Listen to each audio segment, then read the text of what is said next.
नमस्कार, आप देख रहे हैं अटल टीवी और मैं हूं आपके साथ श्रुति शुक्ला।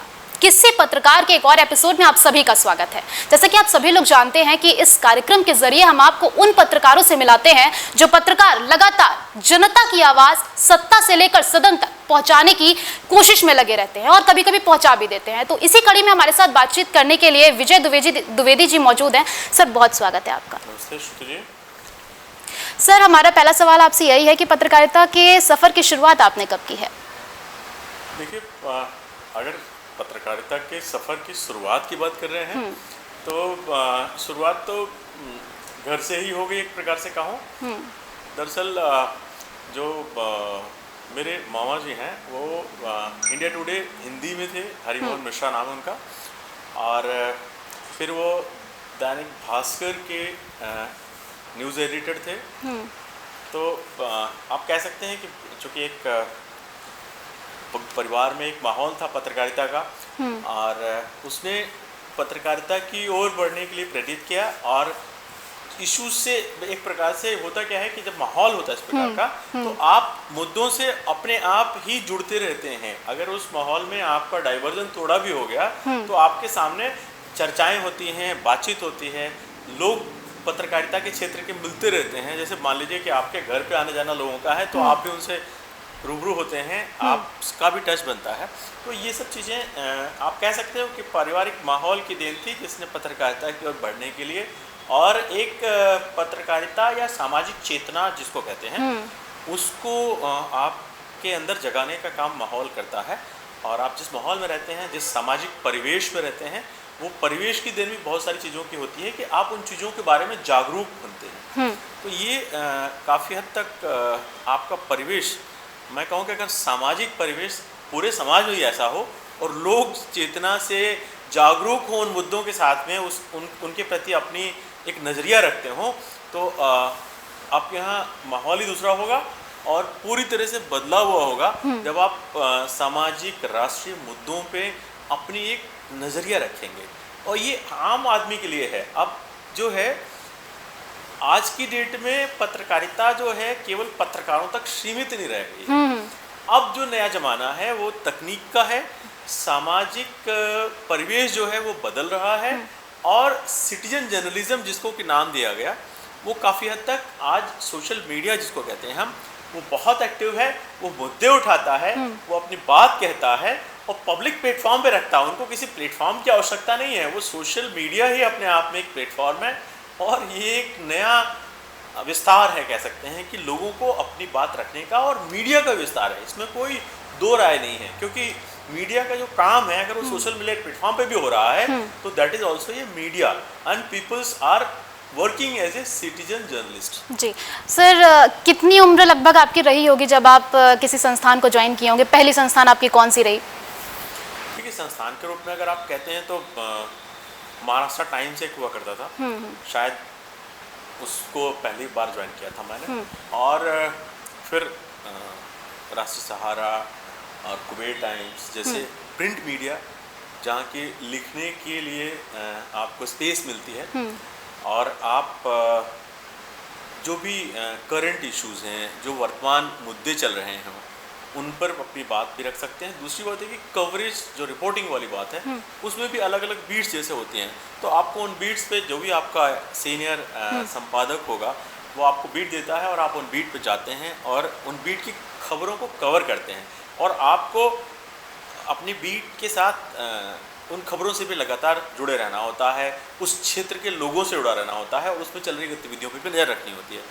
तो इस मामले में आप कह सकते हैं कि बहुत सारे ये 3-4 जो आपको बताए मैंने, ये प्रिंट मीडिया के जाने माने अखबार जो हैं, इन्होंने काम करने का मौका दिया और ठीक ठाक काम किया गया, ऐसा नहीं है। सर, जैसा कि आपने बताया कि मामा जी से आपको रुझान मिला कि आप जाएंगे पत्रकारिता की तरफ, तो कितनी हेल्प आपको मिली उनसे? क्योंकि जब पत्रकारिता में बच्चे आते हैं तो तमाम उनके आगे चुनौतियाँ रहती हैं, तमाम चैलेंजेस रहते हैं। तो आप के फैमिली में ही थे, तो क्या लगता है कि एक गॉडफादर के रूप में वो सामने आए, आपको सिखाया कुछ? देखिए, आपको होता क्या है कि गॉडफादर जो है, या गॉडफादर शब्द को इस्तेमाल नहीं करना चाहिए, बल्कि कहना ही चाहिए कि आपको पढ़ने लिखने, सोच समझ की जो एक तर्क शक्ति है उसको विकसित करने के लिए जो आपका घर का माहौल होता है वो काफी मदद करता है। हाँ।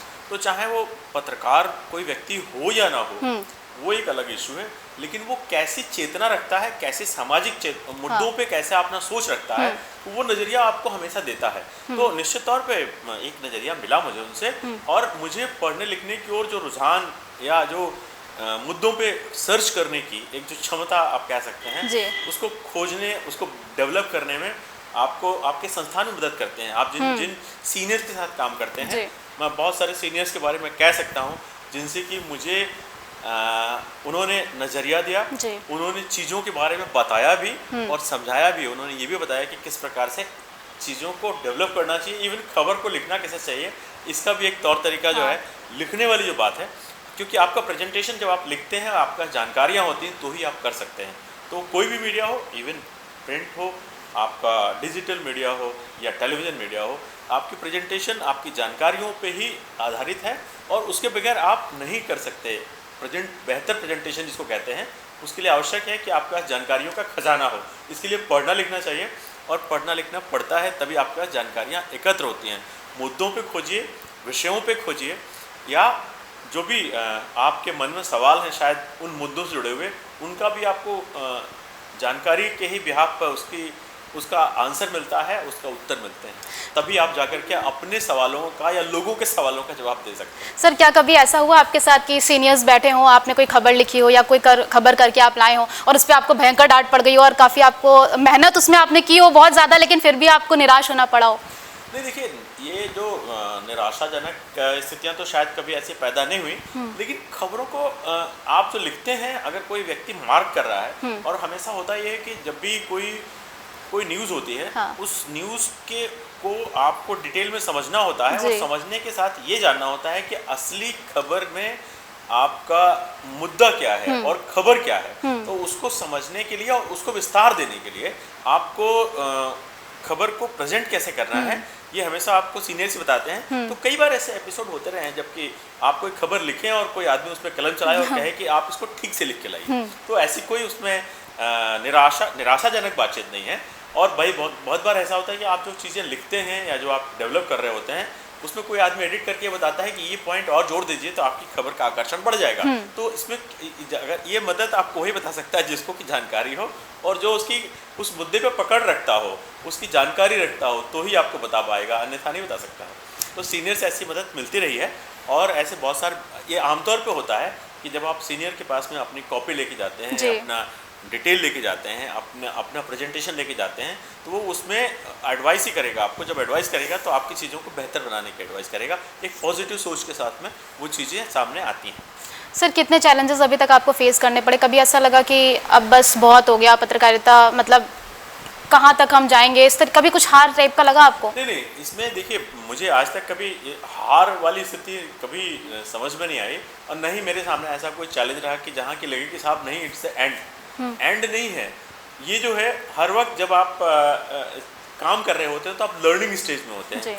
लर्निंग स्टेज वो होती है जब आप चीज़ों की जानकारियाँ एकत्र करते हैं, और लगातार आपको जानकारी एकत्र करने की जो आपकी लालसा है, जो आपकी जानने की ज़रूरत है, वो बढ़ती रहती है। तो जो ज्ञान का भंडार है वो सीमित नहीं है, वो असीमित है, और आपके पास जो जानकारियाँ हैं वो पूरी तरह से 100% कंप्लीट नहीं है। इसलिए आपके पास वो जो लर्निंग प्रोसेस है वो हमेशा चालू रहती है, और ज़रूरी ये है कि आप उस लर्निंग प्रोसेस में रहें, जिससे कि आप चीज़ों के साथ जुड़े रहें और चीज़ों के बारे में और जानकारियाँ हासिल करके अपनी जानकारी को बेहतर बनाएं, जिससे आप लोगों के पास जब आप अपनी बात को रखें तो आप एक विद्वान, एक जानकार व्यक्ति के रूप में रखें, और ये प्रोसेस हमेशा चालू रहती है, ये बंद नहीं होती है। तो पत्रकारिता में कभी एंड वाली स्थिति नहीं है, बशर्ते कि आपकी सोच जो है पॉजिटिव हो, आप बेहतर सोचते हो, और चीज़ों में बदलाव का अपना एक नज़रिया रखते हो कि चीज़ों को बदलना चाहिए, बेहतर होना चाहिए, जो कल हुआ था उससे और बेहतर आज होना चाहिए। तो मेरी सोच हमेशा जो है एक पॉजिटिव बैनर में रहती है, और मैं हमेशा ये चाहता हूँ कि चीज़ें और बेहतर हों, हमारा समाज बेहतर हो, लोगों की स्थितियाँ बेहतर हों, और देश बेहतर हो। तो ये आवश्यक है हम अपने आप को अपडेट करते रहें, क्योंकि हमें तो वर्ल्ड वाइड आज की डेट के जो सिचुएशन है, जब हम .com से जुड़े हुए हैं, आप टेलीविज़न जुड़े हुए हैं, तो आपका क्षेत्र भी असीमित है। आपको दुनिया भर में जो हो रहा है उसकी जानकारियाँ रखनी पड़ सकती हैं, क्योंकि अब जो हो रहा है वो ओपन स्पेस है। तो ओपन स्पेस जो है वो आपको मौका देता है कि आप दुनिया भर की जानकारी रखें और अपने लोगों को अपडेट करते रहें, अपनी भी जानकारी अपडेट करें। तो ये आवश्यक है कि आप जानकारियों को एकत्र करते रहें और अपनी जागरूकता बनाए रखें इन चीज़ों के बारे में। सर, ये सीनियर्स और ये सारे सवाल जो मैंने आपसे पूछे, वो सवाल मेरे बेसिकली उन बच्चों के लिए थे जो बच्चे लगातार अभी इंटर्नशिप कर रहे हैं, सीख रहे हैं, सीखने के स्टेज पर हैं। वो बच्चे काफ़ी ज़्यादा, जैसे सीनियर्स ने डांट दिया या कुछ बोल दिया तो वो बहुत नेगेटिव चले जाते हैं, बहुत ज़्यादा सोचने लगता है अरे सीनियर तो मेरे लिए गलत सोच रहा है, या मेरा सीनियर अच्छा नहीं चाहता मेरे लिए इसलिए वो ऐसा कर रहा है, या सीनियर मुझसे कुछ भड़ास निकालने की कोशिश कर रहा है। तो ये सवाल सर बच्चों को जो अभी सीख रहे हैं उनको आप क्या कहना चाहेंगे? क्योंकि सवाल तो मैंने आपसे पूछ ही लिया, लेकिन मैं आपको क्लियर कर दूं कि जो लोग देख भी रहे हैं वो भी। दो बातें हैं। हाँ।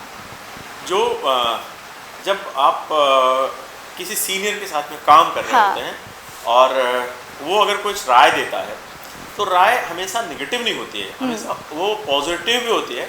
100 में से 1% शायद ऐसा हो सकता है जब आपको लगे कि साहब वो नेगेटिव है, लेकिन आपको उसको पॉजिटिव मैनर में ही देखना है, आपको अपने नज़रिए से उसको चीज़ों को बढ़ाना है आगे। सीनियर मैं समझता हूँ हमेशा एक बेहतर राय देगा और आपको आगे बढ़ाने के लिए जो रास्ते बेहतर हो सकते हैं वही बताने का प्रयास करेगा, क्योंकि वो शायद अनुभवी है, उन चीज़ों को जानता समझता है। इसलिए इसको आपको देखिए, बहुत सारी चीज़ें आपकी पर्सनैलिटी पे डिपेंड करती हैं कि आप चीज़ों को कैसे टेकअप करते हैं। तो अगर आप कहीं जूनियर हैं और आपको लगता है कि आपको किसी ने बताया, तो आप उसकी पॉजिटिविटी को उसमें सर्च करिए, निगेटिविटी को ड्रॉप कर दीजिए, क्योंकि पॉजिटिविटी ही आपको एक पॉजिटिव इन्वायरमेंट में लेके जाएगी और आपके सफलता के रास्ते खोलेगी। तो ज़रूरी ये है कि आप पॉजिटिव रहें, भले ही आपको लगता हो कि नहीं भाई ऐसा नहीं, ऐसा होना चाहिए, लेकिन आप उसको जो पॉजिटिव साइड जो आपके पक्ष की है उसे ले लीजिए और जो निगेटिव उसे छोड़ दीजिए। मैं तो यही आपको सलाह दूंगा। और जूनियर्स को हमेशा पॉजिटिव रहना चाहिए। ओपन स्पेस है, आपके लिए काम करने के चांसेस हैं, लेकिन यू हैव टू लर्न, आपको सीखना पड़ेगा और जानकारियाँ रेगुलर आपको जो है नियमित तौर पे अपडेट रखना होगा अपने आप को। बिना अपडेशन के आपके पास जानकारियाँ नहीं होंगी तो आपकी क्षमता, आपकी डिलीवरी, आप जो कहना चाहते हैं उसमें उतनी पकड़ नहीं होगी जो आपको जानकारियों के साथ होगी। तो जानकारियाँ खुली हैं, आपके ऊपर है कि आप कितना प्रयास करते हैं, कितना बेहतर चीज़ों को पिकअप करते हैं और अपने साथ उसको जोड़ते हैं। तो अपने साथ जोड़िए और जूनियर के रूप में निगेटिव नहीं, पॉजिटिव साइड लीजिए उसके। जो भी अगर किसी सीनियर ने कभी कुछ कहा है तो देखिए उसमें पॉजिटिविटी क्या है। सर क्या लगता है कि पहले की पत्रकारिता और अब की पत्रकारिता में कितना बदलाव आ गया है?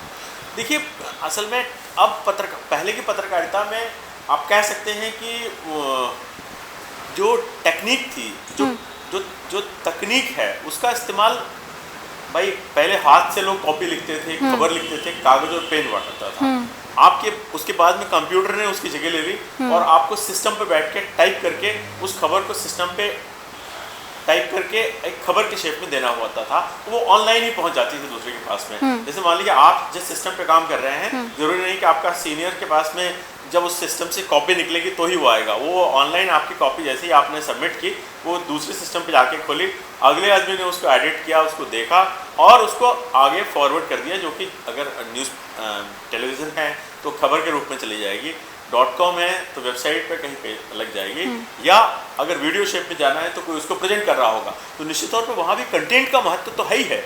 तो कंटेंट जितना बेहतर होगा, ये बदलाव सब लगातार हो रहे हैं और तकनीक ने अब जो है इसको बहुत एक रफ्तार भी दे दी है और एक तेज भी हो गया है। तो आपको टाइम के साथ में डिलीवरी करनी है। अब आपके पास 24 आवर्स में खबर नहीं पहुँचती, आपको अखबार आता है तब का इंतजार नहीं करना होता है। आपके पास में खबर जब चल रही होती है किसी स्पॉट पे तो हो सकता है लाइव आपको जानकारी मिल जाए।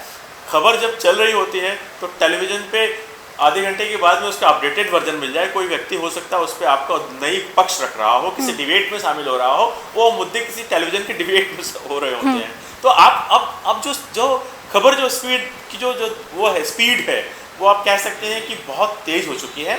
अब प्रिंट मीडिया के और टेलीविज़न या डिजिटल मीडिया के आने के बाद में चीज़ों में बहुत तेज़ी से बदलाव हुआ है और आप खबर तक देखिए, आप अखबार में पढ़ेंगे, अखबार में आपको एनालिसिस हो सकता है कहीं बेहतर मिल जाए, कुछ और तथ्य दूसरे मिल जाए, लेकिन वो खबर दूसरे शेप में ऑलरेडी आपके पास में आ चुके होते हैं और आप अब तो मोबाइल में भी खबर पढ़ते हैं। अब बचा क्या है, आपके पास खबरें रेडी हैं और आप मोबाइल खोलिए और खबर पढ़िए। Digital media is available there.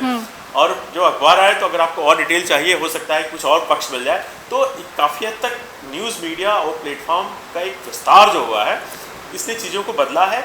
और पहले से जो मीडिया है उसका स्वरूप काफ़ी बदला हुआ, हो सकता है आने वाले समय में थोड़ा और भी बदलाव इसमें नज़र आए। तो तकनीक जो है वो चीज़ों को बदल रही है, टेक्नोलॉजी इज़ देयर, सो जो ट्रांसफॉर्मेशन है वो भी बहुत तेज़ है। और इसमें तकनीक के साथ में आप पत्रकारिता भी आपके पास में उसी तेज़ी से, उस स्पीड के साथ में अवेलेबल है, और लोग भी उतनी तेज़ी से अपडेट हो रहे हैं जो इस फील्ड में काम कर रहे हैं। सर ने क्या कुछ कहा आप सबने सुना, क्योंकि सर का एक्सपीरियंस काफ़ी ज़्यादा है, लंबे समय से पत्रकारिता कर रहे हैं, और कार्यक्रम के जरिए भी हम आपको उन्हीं पत्रकारों से मिलाते हैं जो काफ़ी लंबे समय से पत्रकारिता कर रहे हैं। उनको पत्रकारिता का इतना अनुभव है कि शायद उनकी आवाज़ जो है उनको लोग पढ़ना चाहते हैं, उनको लोग सुनना चाहते हैं, उनको लोग देखना चाहते हैं क्या लिखते हैं। एक बार अगर इनकी लेखनी कोई देख ले, एक बार सुन ले, तो फिर वो स्क्रॉल अगर कर रहा है तो एक बार रुक जाता है कि हम एक बार पढ़ लें कि क्या लिखा हुआ है। तो फिलहाल अभी के लिए बस विराम चाहते हैं, आगे की खबरों के लिए बने रहिए और किस्से पत्रकार में ऐसे जुड़े रहिए। हम फिर आपको एक दूसरे पत्रकार से मिलाएंगे।